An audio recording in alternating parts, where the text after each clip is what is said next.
যখন কোন বান্দা সূরা ফাতিহার একটা করে আয়াত বলে আলহামদুলিল্লাহি রাব্বিল আলামিন, সঙ্গে সঙ্গে আল্লাহ জবাব দিয়ে বলেন হামিদানি আবদি, বান্দা তুই আমার প্রশংসা করলি। আর রহমানির রহিম যখন বলে আল্লাহ বলেন আসনা আলাইয়া আবদি। মালিক ইয়াউমিদ্দিন যখন বলে আল্লাহ বলেন মাজ্জাদানি আবদি।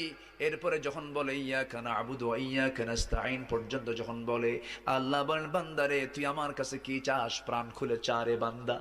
ইহদিনাস সিরাতাল মুস্তাকিম থেকে শুরু করে নিয়া ওয়ালাদ-দাল্লিন পর্যন্ত যখন বান্দা বলে তখন আল্লাহ বলেন বান্দা নামাজের মধ্যে এমন প্রেমের খেলা খেললি বান্দা, তুই যা চাইলি সব আমি আল্লাহ কবুল করলাম।